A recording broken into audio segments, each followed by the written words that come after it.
Perkenalkan, nama saya Tia Amanda dengan NIM 220121030.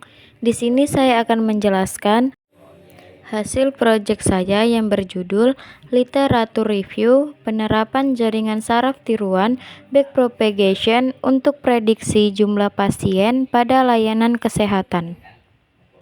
Analisis 5 studi terkini menunjukkan model ini mencapai akurasi 82-98% dengan MSE di bawah 0,02 dan error serendah 0,01% pada kinerja optimal. Keberhasilan ini didorong oleh kemampuannya mendeteksi pola nonlinear dalam data historis melalui normalisasi, arsitektur jaringan optimal, dan pelatihan iteratif hingga konvergensi. Fasilitas layanan kesehatan menghadapi tantangan besar dalam memprediksi fluktuasi jumlah kunjungan pasien, lonjakan pasien tak terduga akibat faktor musiman, hari libur, atau wabah, menyebabkan ketidaksiapan dalam penyediaan tenaga medis, ruang perawatan, dan stok obat, berujung pada penurunan kualitas pelayanan dan pemborosan sumber daya.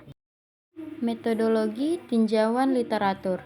Yang pertama, pencarian jurnal menggunakan Google Scholar dengan rentang tahun 2020 sampai 2025 dengan kata kunci jaringan saraf tiruan, backpropagation, dan prediksi jumlah pasien.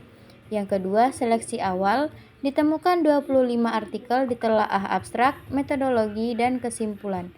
Yang ketiga, pemilihan artikel, dipilih 5 artikel paling representatif dengan implementasi nyata, pengujian data real, dan metrik evaluasi lengkap. Jaringan saraf tiruan JST meniru cara kerja sistem saraf manusia dalam mengenali pola dan memproses informasi.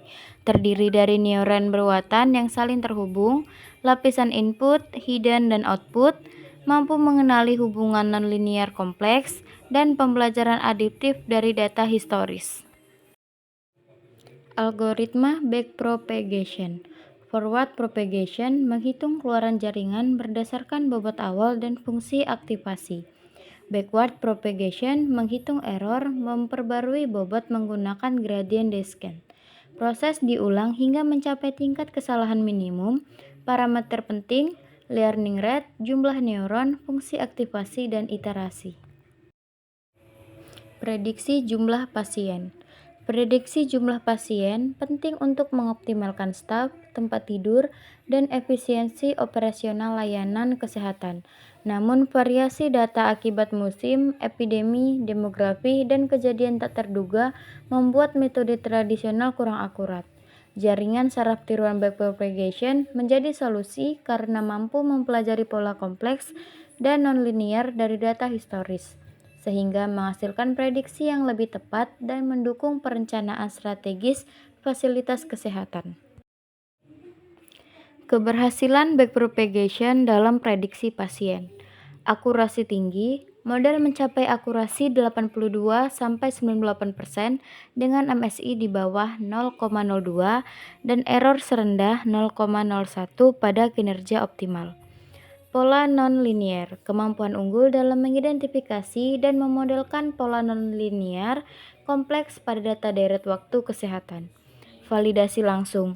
Beberapa studi menunjukkan validasi 100% sesuai data aktual, memungkinkan implementasi langsung. Proyeksi logistik.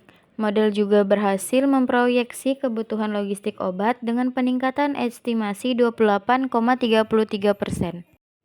Penerapan model backpropagation memberikan manfaat nyata bagi manajemen layanan kesehatan. BPM dapat menjadwalkan bidan dan stok obat ANC dengan lebih presisi. Puskesmas dapat mengurangi antrian dan mengatur shift dokter secara optimal. Dan RSUD dapat melakukan kapasitas ruang rawat serta kebutuhan perawat dan obat dengan lebih akurat. Model ini bukan sekedar alat prediksi, tetapi juga instrumen strategis untuk mendukung pengambilan keputusan operasional. Penelitian ini masih memiliki keterbatasan, seperti belum memasukkan variabel eksternal seperti cuaca, hari libur, kasus penyakit menular, atau kebijakan BPJS. dan validasi yang hanya dilakukan pada satu institusi sehingga generalisasinya belum teruji. Kedepan disarankan menggunakan model hibrida backpropagation plus LSTM ProPet, menambahkan fitur eksternal serta melakukan validasi lintas dataset dari berbagai wilayah. Kesimpulannya, jaringan saraf tiruan backpropagation terbukti efektif untuk memprediksi jumlah kunjungan pasien dengan akurasi 82-98% dan kemampuan menangkap pola nonlinier yang kompleks. Model ini memberikan manfaat besar bagi pengelolaan sumber daya kesehatan dan sangat layak diterapkan secara luas di seluruh fasilitas kesehatan Indonesia. Penerapannya mendukung target Indonesia Sehat 2030 serta tujuan SDG 3 tentang kesehatan dan kesejahteraan. Sekian hasil presentasi tugas proyek saya. Saya mengucapkan terima kasih dan maaf apabila ada kesalahan kata dan dalam pengerjaan tugas proyek saya. Terima kasih.